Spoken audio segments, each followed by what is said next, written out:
Hello guys, welcome back to our channel simplified study official. तो guys आज की इस वीडियो में हम करने वाले हैं कंपनी लॉ के यूनिट 2 के इंपॉर्टेंट क्वेश्चंस।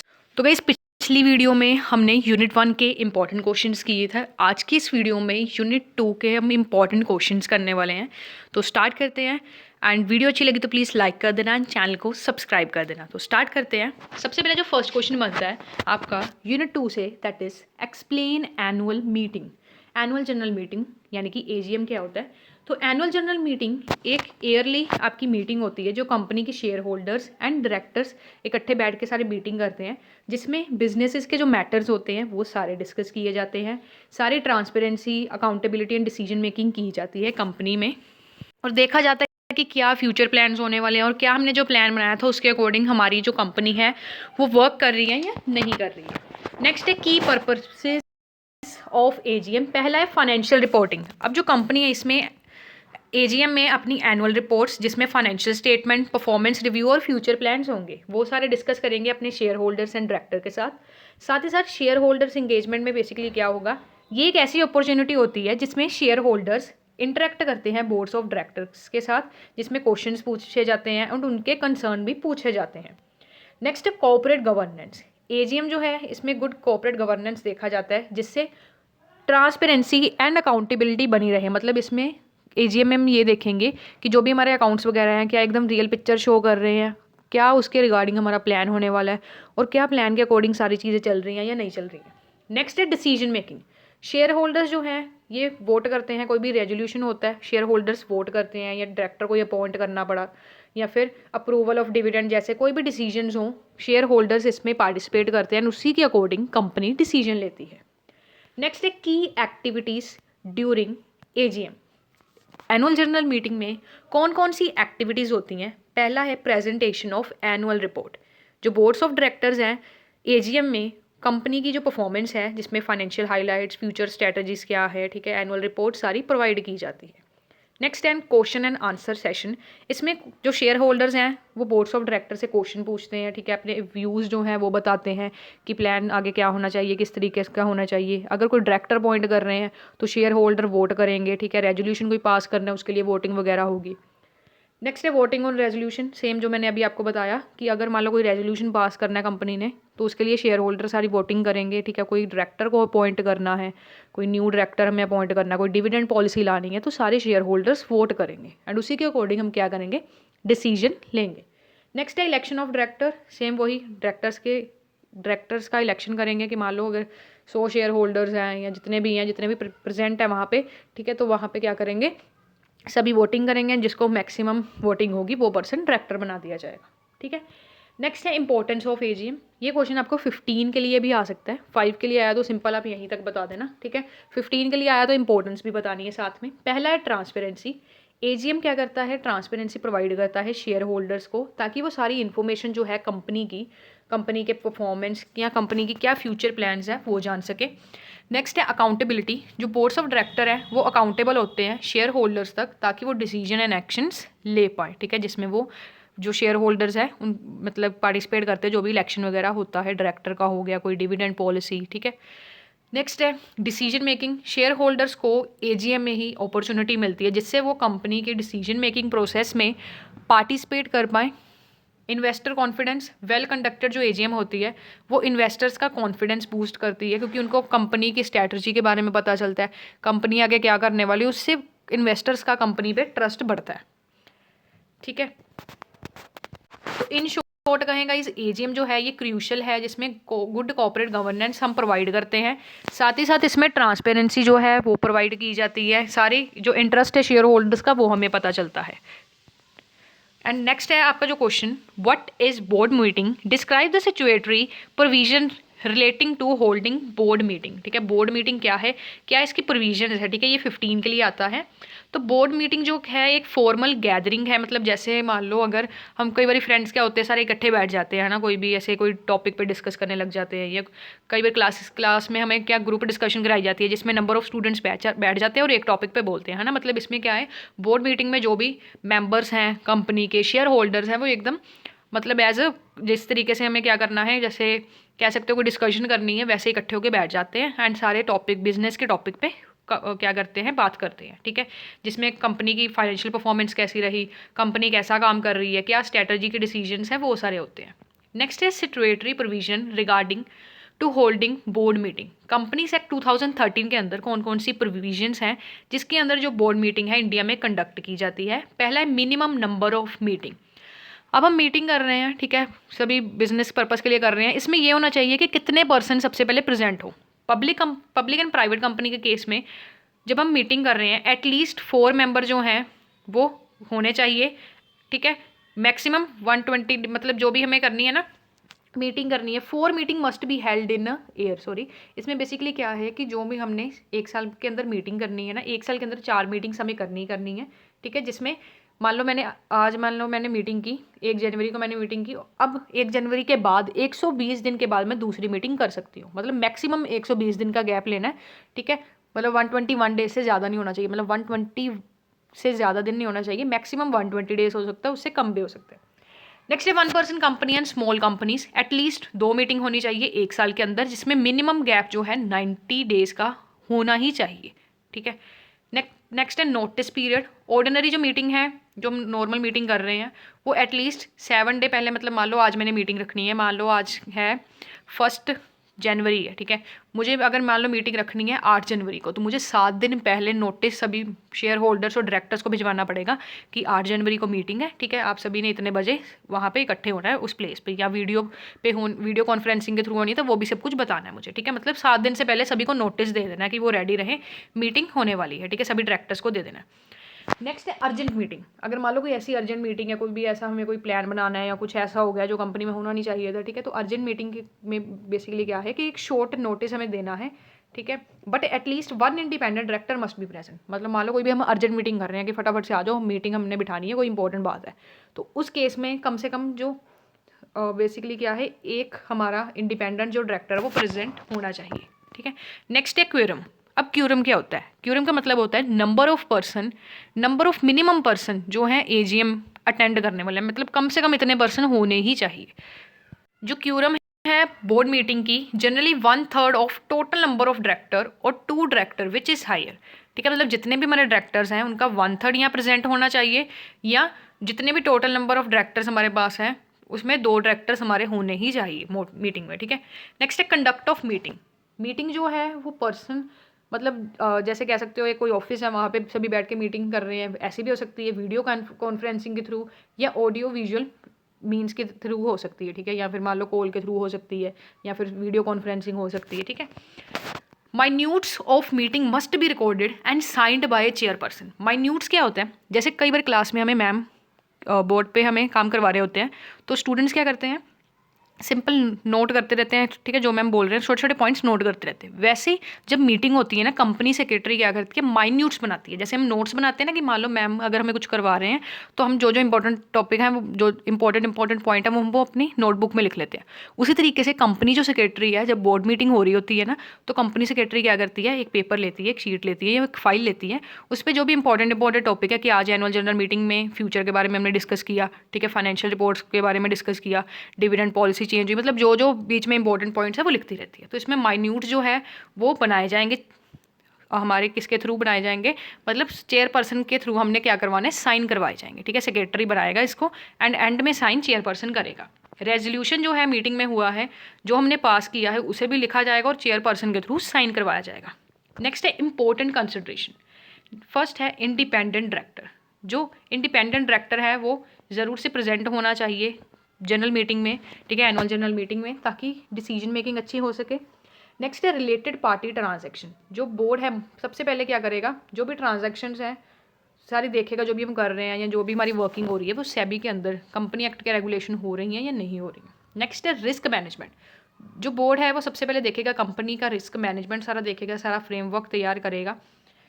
फाइनेंशियल रिपोर्टिंग, जो बोर्ड है वो रिस्पॉन्सिबल होगा, जो भी वो सारा मतलब जो भी फाइनेंशियल स्टेटमेंट वो मीटिंग में प्रोवाइड कर रहे हैं एकदम एक्यूरेटली जो है डाटा एकदम सही है, ठीक है। नेक्स्ट है गाइस आपका क्वेश्चन अपॉइंटमेंट ऑफ डायरेक्टर। ठीक है, अगर आपको क्वेश्चन आ जाता है कि कितने अपॉइंटमेंट ऑफ डायरेक्टर के थ्रू कौन सी प्रोविजंस हैं वो बताओ। ठीक है, आपको क्वेश्चन आ जाता है डायरेक्टर वाले चैप्टर में से कि अपॉइंटमेंट या फिर रिमूवल ऑफ डायरेक्टर में कौन कौन से केसेस बनते हैं। ठीक है, क्या क्या प्रोविजंस हैं, तो दोनों करवाने वाली हूँ। पहले हम पढ़ेंगे appointment of director in a company. पहला है minimum and maximum number of director. Public company के केस में कम से कम 3 डायरेक्टर एंड मैक्सिमम 15 डायरेक्टर होने चाहिए। प्राइवेट कंपनी के केस में मिनिमम 2 डायरेक्टर होने चाहिए एंड मैक्सिमम 15 डायरेक्टर हो सकते हैं। 1 पर्सन कंपनी, क्योंकि एक ही पर्सन होता है तो वही सारा डायरेक्टर वही सारा काम करेगा, तो मिनिमम हमें 1 डायरेक्टर चाहिए होता है। सबसे पहले हम पढ़ेंगे appointment of director. Appointment bye general meeting. अब जो डायरेक्टर्स हैं वो टिपिकली अपॉइंट किए जाते हैं जनरल मीटिंग में। जैसे मैंने अभी आपको बताया था कि जनरल मीटिंग होती है, उसमें इलेक्शन करवाए जाते हैं। मान लो 2 पर्सन खड़े हो गए कि मैं डायरेक्टर बनना चाहता हूँ, सभी शेयर होल्डर वोट करेंगे। मान लो ए और बी पर्सन है, ए को 20 वोट आए और ए को 20 वोट आए और बी को 10 वोट आए, जिसको ज़्यादा आए उसको डायरेक्टर बना देंगे। नेक्स्ट है अपॉइंटमेंट बाय बोर्ड। जो बोर्ड है वो खुद ब खुद एडिशनल जो डायरेक्टर्स है उसे क्या कर सकता है, अपॉइंट कर सकता है। नेक्स्ट है अपॉइंटमेंट बाय इंडिविजुअल डायरेक्टर। कुछ परसेंटेज जो डायरेक्टर हैं वो इंडिविजुअल भी हो सकते हैं। ठीक है, सर्टन परसेंटेज ऑफ मतलब जो भी डायरेक्टर्स हमारे हैं उनमें से कुछ परसेंट हमें इंडिविजुअल डायरेक्टर रखने होते हैं। ये कंपनी पे डिपेंड करता है वो पब्लिक कंपनी है या प्राइवेट कंपनी। नेक्स्ट है डायरेक्टर आइडेंटिफिकेशन नंबर।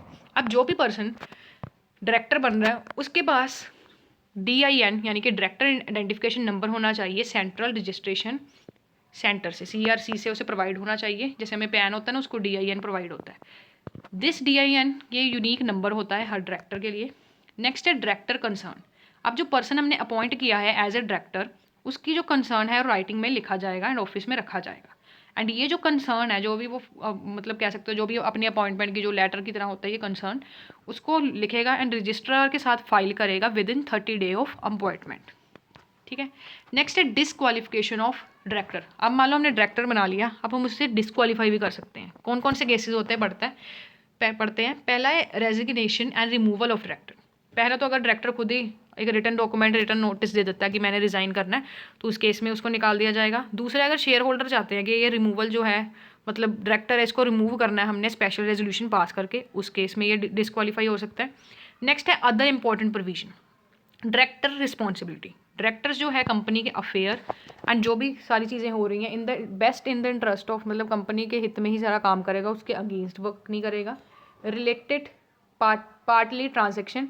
डायरेक्टर जो है वो सारी रिलेटेड पार्टली जो ट्रांजेक्शन्स हैं उसके बारे में बताएगा एंड जो भी ट्रांजेक्शन वो कर रहा है, ठीक है, वो एकदम फेयर एंड रीजनेबल होनी चाहिए।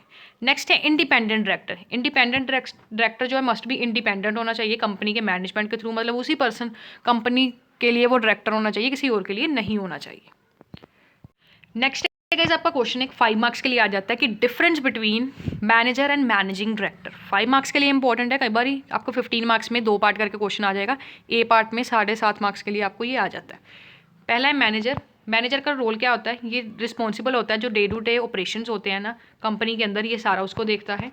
नेक्स्ट है अथॉरिटी। लिमिटेड अथॉरिटी होती है एंड इसकी एक स्पेसिफिक रिस्पॉन्सिबिलिटी होती है मैनेजर की। रिपोर्टिंग, ये क्या करता है, हाई लेवल मैनेजर होता है एंड ये क्या कर रहा है, मैनेजिंग डायरेक्टर को क्या करता है, जो भी सारी ट्रांजैक्शन वगैरह हुई है ना ये उसको क्या करता है, रिपोर्ट करता है। नेक्स्ट है गाइस डिसीजन मेकिंग। ये क्या करता है, मैनेजर डिसीजंस लेता है on the behalf of a company, ठीक है, एंड उस डिसीजन को अप्रूव कराता है फ्रॉम टॉप मैनेजमेंट। नेक्स्ट है स्ट्रैटेजिक रोल। इसमें जो मैनेजर है इसका लिमिटेड स्ट्रैटेजिक रोल होता है, जिसका बेसिकली प्राइमरी फोकस किस पे होता है, जो ऑपरेशनल टास्क मतलब कंपनी के सारे जो भी काम है वो अच्छे तरीके से हो रहे हैं, जो भी operation day to day work हो रहा है वो अच्छे तरीके से हो रहा है या नहीं हो रहा है। नेक्स्ट है मैनेजिंग डायरेक्टर। मैनेजिंग डायरेक्टर का क्या रोल है, ये ओवरऑल जो मैनेजमेंट है उसकी स्ट्रैटेजी को देखता है, कंपनी किस तरीके से काम करना चाहिए। नेक्स्ट है अथॉरिटी। सिग्निफिकेंट इसकी एक फिक्स्ड अथॉरिटी होती है जिसमें ये क्या करता है, कंपनी के बिहाफ पे डिसीजन लेता है।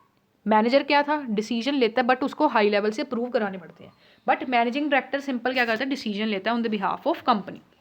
नेक्स्ट है रिपोर्टिंग। ये रिपोर्ट्स प्रोवाइड करता है बोर्ड ऑफ डायरेक्टर को। डिसीजन मेकिंग, ये मेजर स्ट्रेटजिक डिसीजन लेता है जिससे पूरी कंपनी पे इफेक्ट पड़ता है, इंटायर कंपनी पे क्या पड़ता है, इम्पैक्ट पड़ता है। नेक्स्ट है स्ट्रेटजिक रोल। ये अपना मतलब इसका बहुत ज़्यादा इंपॉर्टेंट रोल है जिसमें ये कंपनी की लॉन्ग टर्म स्ट्रेटजी भी बनाता है और उसको डेवलप भी करता है। ठीक है। नेक्स्ट अगर हमारा क्वेश्चन बनता है winding up of a company. Winding up of a company में से एक क्वेश्चन आपका आता ही आता है। इसमें आपके दो मोड्स ऑफ वाइंडिंग अप आते हैं, ठीक है। दोनों में से एक आ सकता है, नहीं तो आपको सिंपल पूछ लेंगे explain winding up of a company, ठीक है। इसमें आपको दोनों मोड्स बताने हैं, थोड़े ब्रीफ करके बताने हैं, ठीक है। अगर ये नोट्स आपको चाहिए, इसका लिंक डिस्क्रिप्शन में दे दूंगी, ठीक है, वहाँ जाके आपको मिल जाएंगे। देखो winding up of a company की डेफिनेशन पर देख लेते हैं। इसको लिक्विडेशन भी कहते हैं। ये कैसा प्रोसेस होता है जिसमें हमने कंपनी को बंद कर देना है, मतलब जो भी कंपनी का काम चल रहा है ना, हम एकदम कंपनी को बंद कर देंगे, क्लोज कर देंगे। इसमें क्या करेंगे, जो भी कंपनी के पास उस समय एसेट्स होंगे ना, उसको हम सेल कर देंगे, और जो हमारे डेट हमने लाइबिलिटीज़ ली हुई है ना, उसको हम पे कर देंगे। अगर लाइबिलिटीज़ को पे करने के बाद कुछ पैसा बचेगा तो हम मेंबर्स में जो भी एग्रीमेंट है उसके अकॉर्डिंग हम दे देंगे। फॉर एग्जांपल मान लो कंपनी के पास 10 लाख एसेट्स हैं, अगर हमारी लाइबिलिटीज़ 8 लाख है, हमने 10 लाख के एसेट बेचे, 8 लाख हमारी लाइबिलिटीज़ हमने पे कर दी, 2 लाख बचा, 2 लाख जो भी मेंबर है कंपनी के, जो भी हमारा डॉक्यूमेंट साइन हुआ है उसके अकॉर्डिंग हम सभी मेंबर्स में बांट देंगे, ठीक है। नेक्स्ट है टाइप ऑफ वाइंडिंग अप। अब जो वाइंडिंग अप है ना, ये आपके दो टाइप के बनते हैं। पहला है वॉलंटरी वाइंडिंग अप, जिसे मेंबर्स वॉलंटरी वाइंडिंग अप भी कहते हैं, ठीक है। और दूसरा है हमारा, इसे compulsory winding up by tribunal भी कहते हैं। और दूसरा है हमारा इंसॉल्वेंसी वाला आ जाता है, बैंक्रप्सी कोड 2016, ठीक है। तो ये जो है ना, ये इसकी मैंने वीडियो बना रखी है voluntary winding up of a company की, वो आप एक बार ही ना, मैं प्लेलिस्ट का लिंक डिस्क्रिप्शन में दे दूंगी, वो आप एक बार चेक कर लेना। जो दूसरा हमारा है ना इंसॉल्वेंसी वाला, वो हम अभी कर लेते हैं। एंड ये बहुत ही ईजी नोट्स मैंने बना रखे हैं, लिंक डिस्क्रिप्शन में है, ठीक है। अमेजोन पे आपको ये मिल जाएंगे, या अमेजोन पे आप सर्च कर सकते हैं सिंप्लीफाइड स्टडी ऑफिशियल, मेरी ई बुक्स मैंने बना रखी हैं, वो आपके लिए आ जाएंगी सारी, ठीक है। तो जो हम सेकंड इसका है ना, वो हम अभी कर लेते हैं, क्योंकि मैंने फर्स्ट वाला मतलब जो कह सकते हो वॉलंटरी वाइंडिंग अप हम कर लेते हैं, ठीक है। क्योंकि मैंने जो फर्स्ट है ना बाय द ट्रिब्यूनल वाला, वो मैंने ऑलरेडी करा रखा है, लिंक प्लेलिस्ट में मिल जाएगा। तो वॉलंटरी वाइंडिंग अप का बेसिकली क्या है, कंपनी खुद ब खुद कहती है कि हमने बंद होना है, मतलब कंपनी का खुद का डिसीजन होता है कि अभी हम बंद होंगे, ठीक है। क्यों होते हैं, क्योंकि इसमें बेसिकली क्या है, देखो कंपनी के पास, जैसे मैंने आपको बताया था ना, कंपनी जब और बाय द ट्रिब्यूनल अगर बंद होती है तो कोर्ट का ऑर्डर आता है कि आपने ना कंपनी को बंद कर देना है। सिंपल भाषा में आपको समझा रही हूँ, तो सिंपल हमने क्या करना है, कंपनी को बंद करना है। उस समय जो भी एसेट्स हैं उसको बेच के, लाइबिलिटीज़ पे करके, जो एक्स्ट्रा बचेगा वो क्या करेंगे, पार्टनर्स में बांट देंगे, जो भी मेंबर्स हैं। अगर नहीं बचेगा तो ना बचे, ठीक है। बट जो हमने फर्स्ट वाला करना है ना, ट्रिब्यूनल वाला, उसमें कोर्ट हमें ऑर्डर देता है, ट्रिब्यूनल हमें ऑर्डर देता है कि आप ना अपनी कंपनी बंद कर दो, तो हम बंद कर देते हैं। बट इसमें वॉलंटरी में क्या होता है, कंपनी खुद ब खुद ना अपने आप को क्या करती है, वाइंड अप करती है। क्यों करती है वो देख लेते हैं। सबसे पहले की फीचर्स क्या है, इनिशिएशन, स्टार्टिंग कहाँ से होती है। सबसे पहले हमें क्या करना है, अब इसमें ना जब भी कंपनी बन रही होती है, उसमें एक स्पेशल रेजोल्यूशन पास किया जाता है शेयर होल्डर्स के थ्रू कि कंपनी वॉलंटरी वाइंड अप भी हो सकती है। अब जो कंपनी, अगर कंपनी को बंद होना है, वॉलंटरी वाइंड अप होना है, उस केस में क्या होगा, कंपनी क्या करेगी, रेजोल्यूशन को फिल करेगी with registrar of company, and उसके बाद लिक्विडेटर के साथ वगैरह सारी जो ये डॉक्यूमेंट्स हैं फाइल किए जाएंगे। अब ये जो प्रोसेस है ये वॉलंटरी होता है, मतलब कंपनी खुद ब खुद डिसाइड करती है कि वो क्या होगी, वाइंड अप होगी, बंद हो जाएगी। नेक्स्ट है वॉलंटरी वाइंड अप के कुछ टाइप्स बनते हैं। पहला है मेंबर्स वॉलंटरी वाइंडिंग अप। ये तब होता है जब कंपनी के पास पैसा होता है। बेसिकली ये जो हमारा वॉलंटरी वाइंडिंग अप है ना, ये तभी ही होता है अगर कंपनी के पास पैसा नहीं बचता, वो अपने डेट को पे नहीं कर पा रहा। उस केस में वो कंपनी को बेच के, एसेट वगैरह बेच बूझ के सब कुछ सेट कर देता है, मतलब सारा कुछ पे कर देता है। बट इस केस में भी दो केसेस बनते हैं। पहला है मेंबर्स वॉलंटरी वाइंडिंग अप। इसमें क्या होता है, कंपनी के पास पैसा होता है, मतलब वो अपने डेट जो है पे कर सकती हैं विद इन 12 मंथ्स, बट फिर भी वो क्या होती हैं, वाइंड अप होती हैं। दूसरा है क्रेडिटर्स वॉलंटरी वाइंडिंग अप। ये तभी होता है, क्रेडिटर्स वॉलंटरी वाइंडिंग अप क्या होता है कि कंपनी के पास जो भी उसने लाइबिलिटी ले रखी है ना, कोई भी उसने कह सकते हो पैसा ले रखा है उधार में, उसको वो दे नहीं सकता, उस केस में कंपनी बंद होती है। अब नेक्स्ट है grounds for voluntary winding up, ठीक है।